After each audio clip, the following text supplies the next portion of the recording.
Сәлем баршаңызға. Бүгін сіздерге манты жасаудың ерекше үлгісін көрсетемін. Менімен бірге болыңыздар.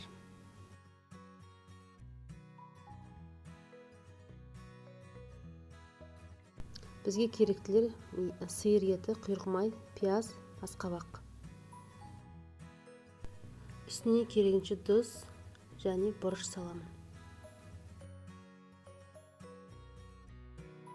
Енді бір-біріне дәмін беру үшін жақсылап араластыратын болам. Міне осымен етіміз дайын болды. Енді қамырын жаятын боламыз. Қамырына бізге керекті мен сорпа құятын боламын. Және кішкене тұз саламын.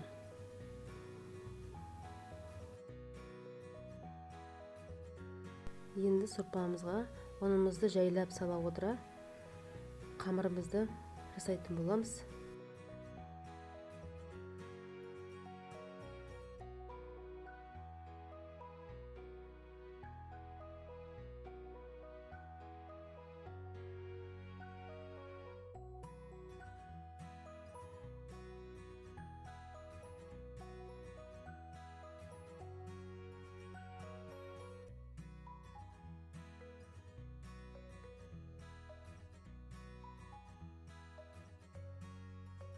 Осымен қамырымыз осындай болып шығуы қажет.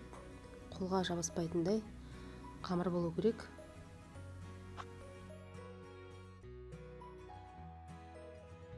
Енді дайын болған қамырымызды үшке бөліп, жұқа етіп жаятын боламыз.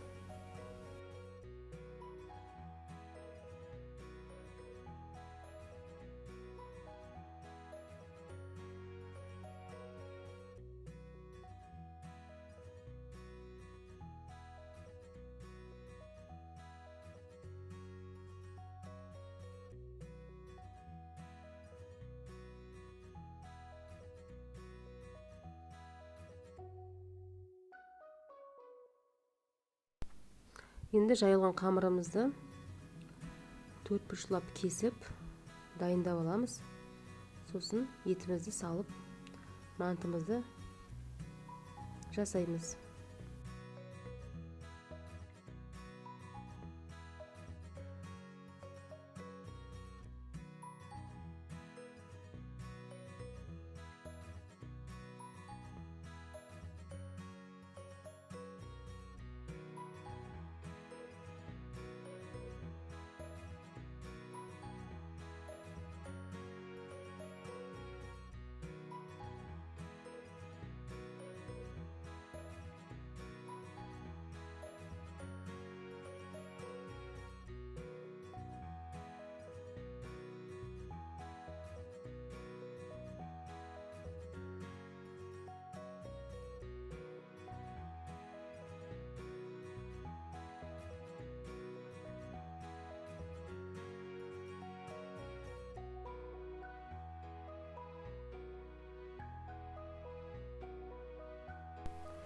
Етімізді салып болдық. Енді мантымыз әдемі болу үшін екі түрлі вариантпен жасайтын боламын. Видеодағыдай.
Мантымыз дайын болды.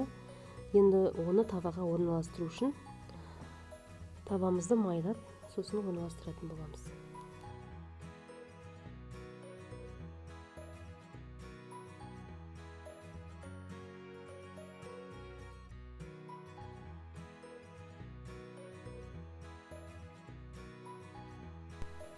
Мантыны міндетті түрде қайнатылған судың үстіне қойып пісіруіміз қажет. Енді бетіне тұздығын дайындау үшін кішкене сары май және пияз, тәтті бұрыш салып, жай отта қайнататын боламын. Үстіне қаламұшы томатный паста саламыз.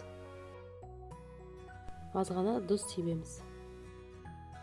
Ең соңында кішкене қайнаған су құйып, асын өшіретін боламыз.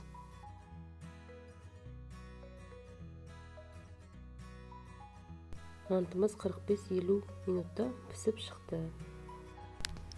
Осымен біздің ең әдемі, сочный болып шығатын мантымыз дайын болды. Үстіне дайындаған тұздығымызды құятын боламыз.